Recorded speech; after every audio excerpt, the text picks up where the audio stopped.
오늘 본문 말씀해 보시면 예수님께서 제자들과 함께 빌립보 지방으로 가셔서 제자들에게 묻고 있습니다. 세상 사람들이 나보고 뭐라고 하느냐. 여기서 우리가 좀 오해하지 마셔야 되는 것이 예수님이 뭐 여론조사를 한다든지 혹은 인기에 대해서 관심이 있으시고 요즘 말로 말하자면 자기 이름에 기사를 검색한다든지 댓글을 읽어보시는 주님은 절대 아니라는 거예요. 예수님은 오히려 당신이 드러나시거나 사람들에게 높임을 받는 것을 원치 않으시고 하늘 보자 버리시고 내려오신 주님이십니다. 오늘 본문 끝에서도 예수님 뭐라고 말씀하셨죠? 내가 그리스도라고 하는 사실을 지금 퍼뜨리고 다닐 필요가 없다라고 하셨어요. 병든 자를 고쳐주시고도 예수님은 그 자리 피하셨습니다. 앞을 보지 못하는 사람 보게 하시고도 예수님은 눈 뜬 다음에 벌써 안 계셔서 누가 내 눈을 뜨게 해주셨는지 못 알아볼 정도로 주님은 베푸시는 것에 대해서 그때그때 다 어떤 영광이나 인기나 영광을 받으시려고 하는 주님이 전혀 아니셨거든요. 그런데 오늘 본문에서는 이상하게도 예수님께서 제자들에게 물으시기를 사람들이 나보고 뭐라고 하느냐라고 물으신 이유가 분명히 있습니다. 그것은 사람들이 예수님이 어떤 분이신 줄 똑바로 알아야 된다는 것입니다. 또 제자들에게 물으시기를 너희는 나를 누구라 하느냐라고 질문하셨습니다. 예수님께서 오늘 저와 여러분에게 질문하고 계신다고 저는 생각합니다. 예수님의 질문에 대답하실 수 있게 되기를 부탁합니다. 예수님은 주님이십니다. 예수님은 하나님의 아들이십니다. 예수님이 나를 구원하시는 분이십니다라고 고백하면 주님께서 기뻐하시고 칭찬해 주시고 우리의 믿음을 받아주신다고 저는 믿습니다. 제자들이 들은 말을 갖고 와서 전달하는데요. 사람들이 예수님 보고 어떤 선지자 같은 분이라고 그렇게 생각합니다 라고 대답했습니다. 마태복음 16장 14절에서 제자들이 말하기를 어떤 사람들은 예수님이 세례요한 같은 분이시고 어떤 사람들은 엘리야 같은 분이시고 어떤 사람은 예레미야 같은 선지자 중에 하나이신 것 같습니다 라고 그렇게 사람들의 의견과 대중들의 반응에 대해서 가져다가 예수님에게 전달했습니다. 근데 이 말은요 아주 틀린 말은 아니지만 그러나 완벽한 대답은 되지 못합니다. 예수님에게 선지자적인 모습이 있고 예수님이 선지자 같은 역할을 하셨지만 그러나 예수님은 다른 선지자들과 동급은 전혀 아니시라는 것입니다. 세례 요한이 했던 말과 행위가 예수님의 말씀과 행위와 굉장히 유사합니다. 세례 요한도 외쳤습니다. 회개하라 천국이 가까이 왔느니라. 그리고 세례 요한은 물로써 세례를 줬습니다. 예수님도 회개하라 하나님의 나라가 가까이 왔느니라 선포하셨습니다. 예수님도 또한 제자들과 더불어서 물로 세례를 주시는 것도 하셨습니다. 하지만 이렇게 99% 유사하다고 해서 세례 요한과 예수님이 똑같다 동급이다 라고 말할 사람이 누가 있겠습니까? 세례 요한에게는 그 누구도 주님이라고 말하지 않습니다. 세례 요한에게는 그 누구도 하나님의 아들이시라든지 세례 요한이 메시아다 그것은 착각입니다. 세례 요한 스스로가 이야기했습니다. 나는 내 뒤에 오실 메시아 예수님의 신발끈을 묶어드릴 자격도 없는 존재다라고 이야기했습니다. 그러니까 비슷하다고 해서 동급이라고 착각할 수는 없겠고 예수님만이 하나님의 아들이시라는 사실을 우리가 아는 것이 얼마나 중요한지 모르겠습니다. 그런데 이렇게 제자들이 와서 전달한 말씀을 보시면 좀 재미있는 것이 하나의 공통점으로 이렇게 좀 묶어져 있는 것을 볼 수 있습니다. 세례 요한도 선지자였고요. 엘리야도 선지자였고요. 예레미야도 선지자였고요. 그 다음에 예수님도 선지자 같은 분이라고 느끼고 있다는 사실입니다. 구약시대에 영적인 지도자들을 크게 나누면요 제사장들이 있고 선지자들이 있습니다. 그 차이점에 대해서 우리가 잘 아는 것이 중요합니다. 제사장이나 선지자나 다 하나님이 세우신 하나님의 거룩한 종이고요 하나님의 뜻을 행하고 하나님의 말씀을 가르치고 전달하는 역할을 하는 데 있어서는 비슷하지만 그러나 이 제사장과 선지자들이 결정적인 차이는 어디 있는가 하면 제사장들은 믿음의 사람들을 위해서 봉사한다는 것입니다. 스스로 예배하기 위해서 찾아온 사람들을 도와주는 것입니다. 자기가 하나님 앞에 예배드리고 싶어서 제물을 가지고 찾아와서 하나님께 예배드릴 때에 제사장들이 그것을 맡아서 하나님께 예배드리는 일이니까 사실 제사장들은 그렇게 힘든 일이 없을 것 같아요. 얼마나 좋습니까?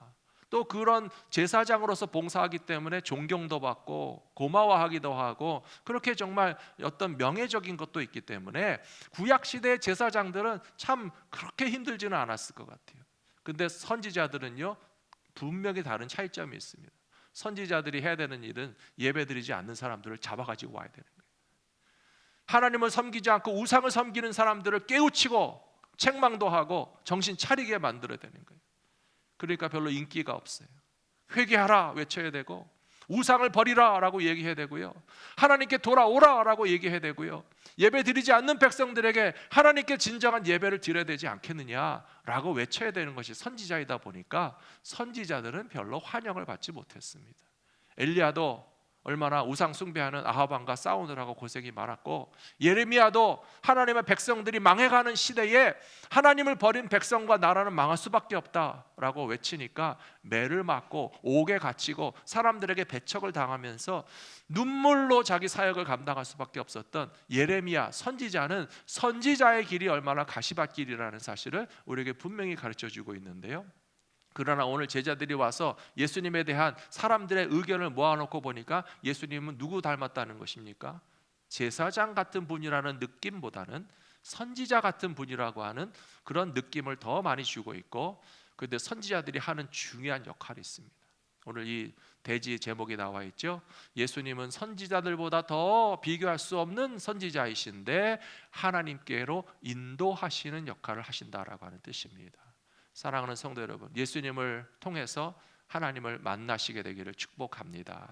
예수님을 믿는 것이 하나님께로 가는 길인 것을 믿으시기 바랍니다. 예수님께서는 십자가 위에서 우리 죄를 위하여 죽으시고 부활하심으로 하나님께 돌아갈 수 있는 구원의 문을 활짝 열어주셨고, 십자가가 유일한 구원의 길인 것을 우리가 잘 알고 있듯이 우리를 하나님께로 인도하시고 죄인들을 하나님께로 인도하시는 예수님은 선지자의 역할을 하셨는데 어떤 선지자들과도 비교할 수 없는 그런 가장 높으신 선지자의 모습인 것을 기억하시는 성도들이 되시기를 축원합니다. 사도행전 2장 36절에 보시면 예루살렘에 모여있는 백성들을 향해서 베드로가 선포했습니다. 그런즉 이스라엘의 온 집안 백성들은 확실히 알지니 너희들이 십자가에 못 박게 한 이 예수님은 하나님께서 주님과 그리스도가 되게 하셨느니라 라고 베드로가 선포하고 있습니다. 예루살렘에 모였던 사람들이 얼마 전에 빌라도의 법정에서 그렇게 외쳤죠. 십자가에 못 박으소서, 십자가에 못 박으소서. 예수님을 십자가에 못 박고 강도인 바라바는 도로 내놓으라고 했던 사람들이 분명히 그 가운데 있었습니다. 그때는 예수님을 예수님으로 몰라봤던 것이죠. 예수님을 마치 하나님을 모독하는 신성 모독의 어떤 자칭 선지자라고만 생각했던 사람들은 예수님을 주님으로 인정하지 못했고 예수님을 하나님의 아들로서 인정하지 못했기 때문에 오히려 예수님을 향해서 어떤 거짓 뉴스가 퍼지고 또 십자가에 죽으라고 하는 것으로 선동하면서 그 선동에 휩쓸려 갖고 예수님을 거부했던 사람들에게 지금 베드로도 담대하게 이야기하고 있는 것입니다. 너희가 십자가에 못 박게 한 이 예수님은 사실은 주님이시고 사실은 하나님이시다. 그리고 메시아이시다. 우리의 구원의 주님이시다라고 외쳤을 때 이때 이 사도행전 2장에서 많은 사람들이 정말 예수님을 믿게 됐습니다. 사랑하는 성도 여러분, 이렇게 예수님을 주님으로 그리스도로 구원의 주님으로 믿는 것이 우리에게 얼마나 놀라운 축복이 되는지 이제 두 번째 내용을 통해서 함께 나누기 원합니다. 예수님께서 하나님의 아들이시고 메시아이심을 믿는 것이 바로 우리 그리스도인들에게는 왜 어떻게 해서 최고의 축복이 되는지 제가 설명드리기 원합니다. 마태복음 16장 16절에서 베드로가 고백했습니다. 주님은 그리스도시고 살아계신 하나님의 아들이십니다 라고 대답했을 때 예수님이 곧바로 그를 칭찬해 주셨습니다. 예수께서 대답하여 이르시되 바요나 시모나 내가 복이 있도다. 이것을 너에게 알게 한 분은 혈육이 아니고 사람이 가르쳐 주서 아니고 스스로 깨달은 것도 아니고 하늘에 계신 내 아버지 하나님께서 너에게 이것을 알고 믿고 고백하게 하시니까 너는 참 축복받은 사람이다 라고 예수님께서 그 자리에서 칭찬해 주셨다는 겁니다. 사랑하는 성도 여러분, 지금 이 자리에서도 예수님을 주님으로 그리스도로 하나님의 아들로서 믿는 사람들을 예수님께서 칭찬해 주실 줄로 믿습니다. 여러분들 그 믿음이 있으십니까? 집에 가셔서도 이 기쁜 소식을 나누시기 바랍니다. 집에 있는 식구에게 가셔서 오늘 딴 얘기하지 마시고요. 뭐 오늘 찬양대가 잘했어, 뭐 그것도 하실 필요 없고, 뭐 오늘 기도를 참 잘하셨어, 오늘 뭐 빵이 맛있었어, 다 하실 만한 이야기지만 그러나 집에 가셔서 물어보십시오. 예수님이 우리 주님이시오. 예수님이 우리 그리스도시오. 예수님 우리의 구원자시잖아. 하나님의 아들이신 예수님 우리가 믿고 있지? 라고 그렇게 대화를 나누실 때 여러분들의 가정에서 모든 분들이 거기에 즉각적으로 동의하고 고백하고 함께 믿음을 소유할 수 있게 되기를 부탁합니다. 혹시라도 이렇게 눈을 피하거나 대답을 빨리 안 하거나 망설이거나 그런 가족이 있으면 안아주시고 기도해 주시고 우리가 같은 믿음을 갖자. 예수님이 우리의 구원의 주님이시라는 것을 베드로가 고백하니까 예수님이 참 복이 있다고 그 베드로를 축복해 주셨던 것처럼 여러분들 가족과 식구와 자녀들과 부모와 친구들이 다 예수님 앞에 너는 참 복이 있구나. 어떻게 그 믿음을 갖게 됐느냐? 사람이 가르쳐 준 것이 아니고 하나님께서 너에게 알게 하시고 믿음을 갖게 하셨구나. 참 너는 예수님께서 너에게 복이 있다고 하신다라고 하는 그런 칭찬과 인정을 받으실 수 있는 여러분들의 모든 식구와 가족과 이웃들 되시기를 축원합니다. 그렇다면 예수님께서 우리의 주님이 되시는 것이 왜 큰 축복인가? 저는 오늘 시편 32편 1절 말씀을 나누기 원합니다. 시편 32편 1절 말씀에 보시면 허물의 사함을 받고 자신의 죄가 가려진 자는 복이 있도다. 제가 이게 복이 있도다라고 하는 단어로 찾아서 연결하는 거예요. 예수님께서 베드로에게도 복이 있도다라고 말씀하셨잖아요. 여기 시편 32편에서도 복이 있도다라고 말씀하시니까 분명히 연결점이 있을 거예요. 뭐가 복이 있냐는 거예요. 세상에 많은 사람들은 축복이라고 하면 제일 먼저 생각하는 것은 아주 떼돈을 버는 것만, 돈벼락을 받는 것만 복이 있다고 생각하는데요.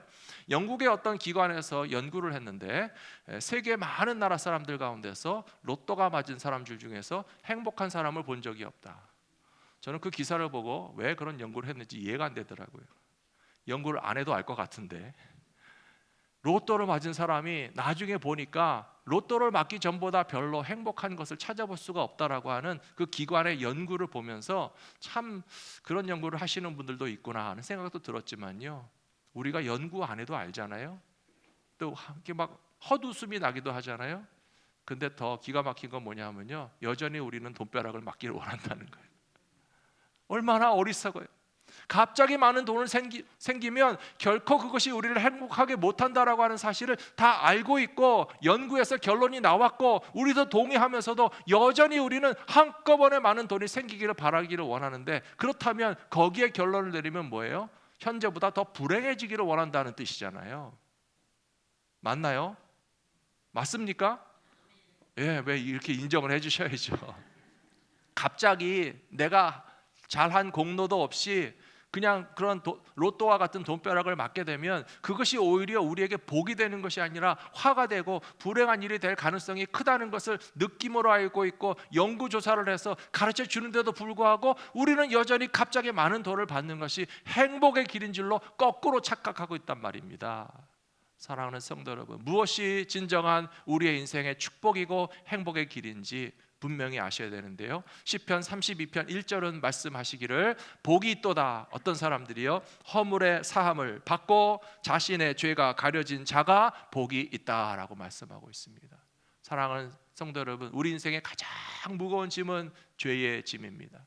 우리 인생을 가장 괴롭히는 것은 우리가 죄인의 자리에서 벗어나지 못했다라고 하는 것은 평생도록 벗어날 수 없는 그런 고민과 고통과 괴로움이라는 사실을 아셔야 됩니다. 며칠 전에도 미국 뉴스를 보니까요, 아주 오래전에 살인 행위를 저질렀던 사람, 근데 그것이 드러나지 않았고 아주 오랜 세월을 살아왔습니다. 어떤 방송 프로그램에서 그 사람의 인생에 대해서 취재하기 위해서 다큐멘터리를 만들기 시작했고, 또 저처럼 이렇게 마이크를 채워줬어요. 이 마이크를 채우고 그 사람에게 가서 그 사람의 인생과 미스테리에 대해서 좀 혐의점이 있는 것 같은데 그 살인죄에 대해서 밝혀지지 않은 것을 취재하기 위해서 그 다큐멘터리를 제작하는데 어느 순간에 그 사람이 얘기했어요. 내가 다 죽였지 뭐. 저처럼 마이크를 차고 마이크 켜진 줄 모르고 듣는 사람 없겠지 싶어가지고 내가 다 죽였는데, 그렇게 실토를 해버렸습니다. 그 결과 재판에서 증거가 채택되고 그 사람에게 살인죄가 책임이 있다라고 하는 것이 언도되었어요. 사랑하는 성도 여러분, 죄의 짐을 벗게 되는 것이 얼마나 좋은 일인지 아십니까? 최초의 형제 살인자였던 가인은 동생 아벨을 시기하고 질투해서 때려서 죽였어요. 형이 동생을 죽였단 말입니다. 아담의 두 아들인 가인과 아벨 사이에 형제 살인의 비극이 벌어졌어요. 그런데 동생을 시기하고 질투하고 미워해서 하나님께 대해 원망하는 마음까지도 품고 동생을 때려 죽인 이 가인이라는 사람이 하나님께 뭐라고 부탁하고 있는가 하면, 하나님, 저는 죽기 싫습니다. 하나님, 아무도 나를 죽이지 못하도록 저에게 죽이지 말라라고 하는 표시를 좀 하셔갖고 제가 좀 안전하게 어딘가 도망갈 수 있도록 나를 좀 보호해달라고 뻔뻔스럽게도 동생을 때려 죽인 형이 하나님께 요청하고 있거든요. 그것은 자기 자신도 두려움이 있다는 것입니다. 요즘 말로 말하자면 일종의 공황증에 빠진 거예요. 내가 동생을 때려 죽였는데 나도 그렇게 누군가에게 폭력적으로 죽임을 당하면 어떡하나.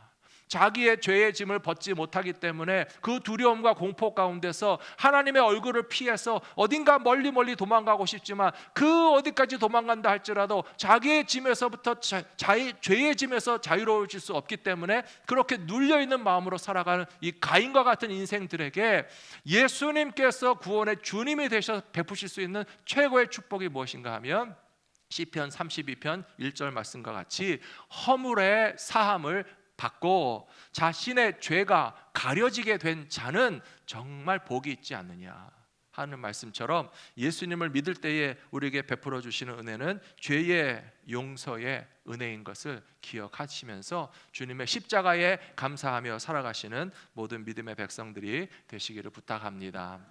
요한복음 20장 27절에 보시면 예수님의 제자 가운데 도마라는 사람이 부활하신 예수님을 만나는 장면이 나옵니다. 도마가 예수님 부활하셨다고 하지만 다 못 믿겠다고 그랬어요. 예수님의 11명 남은 제자 가운데서 제일 늦게 믿은 사람이 도마이고 제일 많이 의심한 사람이 도마입니다. 생각해보니 예수님의 제자 가운데서는 11명 중에 1명 도마가 제일 늦게 믿고 제일 오래 의심했지만, 요즘에는 교회 안에서 교회 밖에서 도마랑 비슷한 분들이 많지 않을까 그런 생각을 합니다. 잘 믿으라 그래도 잘 믿지 않고요, 본인도 믿고 싶지만 잘 믿어지지 않는다는 분들이 교회 다니시는 분들 가운데도 있는 것은 사실이에요. 그리고 세상에서는 더 많이 있습니다. 예수님이 부활했다고 죽었다가 살아나는 경우가 어디 있냐. 인간은 죽으면 끝이지. 그리고 예수님이 하나님의 아들이라는 것을 어떻게 증명하느냐. 그렇게 예수님에 대해서 믿지 못하고 거부하고 받아들이지 않는 사람들이 세상에는 더 많이 있지만 교회 안에도 있는 것이 당연하고, 이 도마는 예수님의 11제자 가운데 한 명이었음에도 불구하고 부활하신 주님을 직접 만나는 그 순간까지는 그 믿음을 갖지 못했던 것이 사실입니다.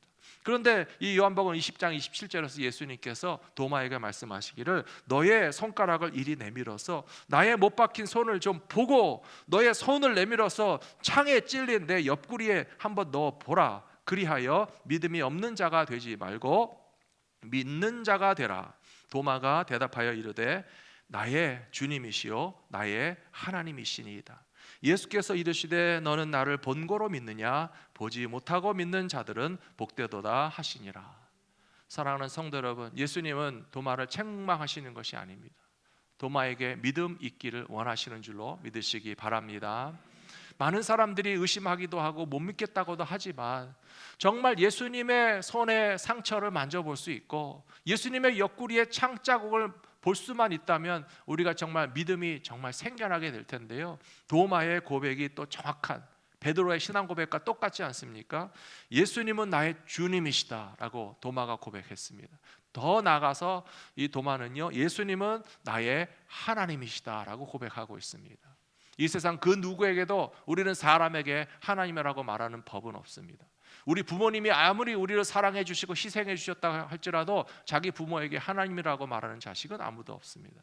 이 세상에 아무리 힘 있고 권력 있고 유명한 어떤 사람이 있다 할지라도 그 사람을 존경할 수도 있고 사랑할 수도 있지만, 뭐 유명한 가수에게 찾아가서 당신은 하나님입니다 라고 하는 미친 소리 하는 사람 없고요, 대통령을 만나도 대통령은 대통령이지 대통령 보고 우리가 하나님이라고 절대 말하지 않습니다. 그러나 도마는 바로 예수님에게 분명히 얘기했습니다. 예수님, 당신은 나의 주님이십니다.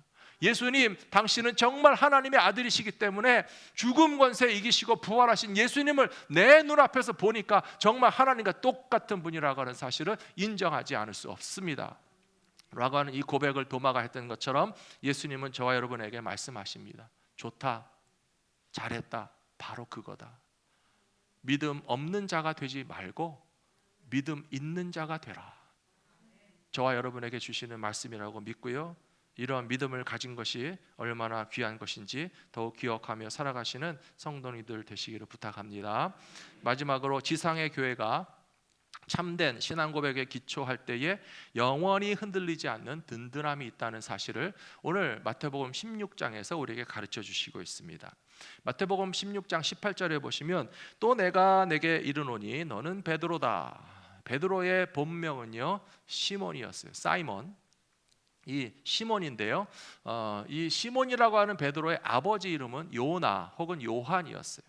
옛날에 우리 부르던 찬양 가사에 보시면 요한의 아들 시몬아 네가 나를 사랑하느냐라고 말씀하시잖아요. 그래서 요나 혹은 요한이라고 부르는 아버지이고 아들은 시몬인데 이 시몬에게 이제 베드로, 페트로스라고 하는 이 반석이라고 하는 새 이름을 주셨고요. 그리고 이 반석 위에 내 교회를 세우리니 음부의 권세가 이기지 못하리라. 예수님을 구원의 주님으로 고백하고 영접하고 믿으면 죽음의 권세가 우리를 이기지 못한다는 사실도 기억하시기 바랍니다. 그리고 19절에 보시면 천국 열쇠를 너에게 주리니 내가 땅에서 무엇이든지 매면 하늘에서도 매일 것이고 내가 땅에서 무엇이든지 풀면 하늘에서도 풀리리라. 예수님 말씀하셨습니다. 근데 이 말씀은요, 이 기독교 문화가 발달한 서구 세계에서는 좀 두 가지 약간 이상한 오해를 불러일으키고 있습니다. 뭐냐 하면 베드로가 교회의 기초라고 생각하는 사람들이 의외로 많다는 거예요. 오해하지 마시기 바랍니다. 베드로가 교회의 기초가 아니라 베드로가 가진 신앙 고백이 교회의 기초라고 하는 사실이에요. 그리고 천국의 열쇠를 베드로만 혼자 갖고 있다고 생각하시는 분들이 많이 계세요. 그래서 우리가 죽으면 다 천국문 앞에서 다른 사람은 몰라도 베드로는 어쩔 수 없이 만난다고 생각하시면서 무슨 베드로가 입국 심사하는 사람도 아닌데 베드로가 열쇠를 가지고 천국문을 열어주면 천국에 들어갈 수 있고 베드로가 안 열어주면 우리가 천국에 못 들어가는 줄로 생각해서 굉장히 베드로에게 잘 보이려고 하시는 분들이 이 서구 세계에는 있는 것이 사실입니다. 성경을 정확하게 알지 못하고 그냥 잘못 깨달아서 가지신 생각이에요. 만일이 베드로 혼자가 교회를 떠받치는 반석이라고 한다면 아이고 베드로는 힘들 거예요. 교회의 무게를 베드로 한 사람에게 탁 얹혀놓으면 얼마나 무겁겠습니까? 교회에 깔려가지고. 베드로가 교회의 기초 반석이 아니고 예수님은 나의 주님이시고 메시아이시고 하나님의 아들이라고 하는 믿음을 가진 우리 모두가 각각 교회로 부르심을 받았고 그런 믿음을 가진 사람들이 모인 곳이 또한 교회라고 하는 사실을 우리는 오늘 말씀을 통해서 아셔야 되고요. 천국의 열쇠, 그 믿음을 가진 모든 사람들에게 다 주셨다는 사실도 믿으시기 바랍니다. 베드로의 열쇠를 빌려갖고 천국에 들어가시는 것이 아니고 그 신앙 고백을 가진 우리들에게 하나님이 천국 열쇠를 주셨기 때문에 내가 받은 천국 열쇠를 가지고 천국에 들어갈 수 있도록 하시는 겁니다. 게다가 주님이 또 뭐라고 말씀하셨습니까? 그런 천국 열쇠를 가진 네가 땅에서 매면 하늘에도 매일 것이고 땅에서 풀면 하늘에서도 풀릴 거라고 하는 놀라운 말씀하고 있잖아요. 저는 이것이 기도에 관한 말씀이고요, 하나님의 사랑을 표현해 주는 거라고 생각합니다.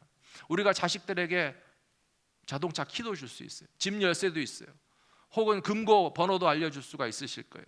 그러면서 자식들에게 뭐라고 말씀하십니까? 네가 아빠가 준 차를 갖고 운전하고 다녀도 된다. 우리 집 열쇠를 갖고 네 집처럼 살아도 된다. 우리 집 금고도 네가 필요하다면 열고 사용할 수 있다. 그렇게 열쇠를 주고 나서 믿고 사랑하니까 맡길 수 있는 것이 아닙니까? 하나님의 주권과 우리의 주권은 결코 바뀔 수 없습니다. 하지만 하나님께서 왜 우리들에게 천국의 열쇠를 주시면서 땅에서 그것을 잠그면 하나님도 하늘에서 잠가 주시겠다고 말하고 우리가 땅에서 풀면 하나님도 하늘에서 풀어 주시겠다고 말씀하시는 이유가 어디 있겠습니까? 우리가 예수님을 주님으로 인정하고 믿으면 그만큼 하나님이 우리를 사랑해 주시고 우리를 책임져 주시고 우리를 위해서 정말 하나님께서 우리의 기도를 들어 주시겠다라고 하는 약속의 말씀이 아니겠습니까? 사랑하는 성도 여러분, 예수님을 믿으면 이렇게 좋습니다. 이렇게 좋습니다. 이렇게 하나님의 사랑과 축복을 받을 수 있는 특권을 우리가 가지고 있다는 사실을 확실히 믿으시게 되기를 부탁합니다. 에베소서 5장 25절에 보시면 사도 바울은 에베소 교회 성도들에게 이런 비유로 설명해 줬습니다. 남편들아 아내 사랑하기를 그리스도께서 교회를 사랑하시고 그 교회를 위하여 자신을 주심같이 하라. 이거는 부부의 관계에 관해서 비유로서 교훈해 주는 말씀이기도 하지만 영적인 원리로서 예수님은 우리들의 신랑이 되시고 교회와 성도들은 또한 거룩한 신부와 같이 신랑 되시는 예수님의 사랑을 받을 자격이 있고 특권이 있다는 것을 말씀해 주는 것이 아니겠습니까?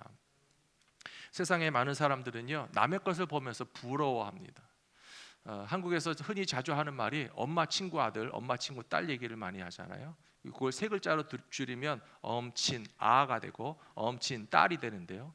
왜 이렇게 엄마 친구 아들들은 다 똑똑한지, 엄마 친구 딸들은 왜 그렇게 잘 되고 성공하고 뭐 좋은 직업도 갖고 시집도 잘 가고 뭐 자식도 잘 낳고 그렇게 자꾸 엄마 친구 아들이라고 둘러대면서 막 비교하고 자랑하고 하니까 자식들이 속으로 뭐라고 하는지 아세요?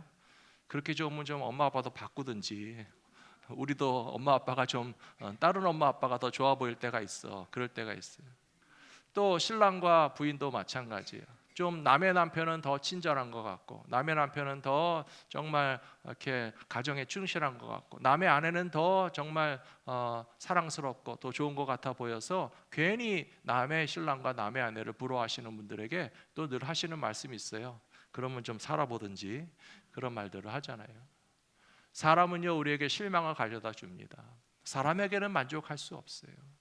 그러나 앞에서도 말씀드렸지만 예수님이 우리의 신랑 되시는 사실을 믿으시기 바랍니다. 그러면 예수님이 우리의 신랑 되어서 우리가 예수님에게 사랑받을 수 있는 유일한 방법이 뭡니까? 예수님을 주님으로 믿는 것입니다. 예수님을 하나님의 아들로 인정하는 것입니다. 예수님만이 우리를 위하여 찾아오신 하나님의 아들 메시아라고 하는 사실을 믿으니까 그것이 바로 교회가 되는 것이고요. 에베소서 5장에서는 예수님은 교회를 위해서 사랑하시고 예수님은 교회를 위해서 자기 몸을 주신다. 이 세상에 이런 남편도 없고 이런 부인도 없고요, 이런 자식도 없고 이런 부모도 없어요. 예수님만이 우리를 위해서 진짜 사랑을 주시고, 예수님만이 우리를 위해서 자기의 몸을 주시고 생명을 주시고 십자가 위에서 물과 피를 다 쏟으셔서 우리가 절대 손해보지 않을 어마어마한 사랑의 정말 홍수와 같은 은혜를 베풀어 주시지 않았습니까? 이제 말씀을 정리합니다.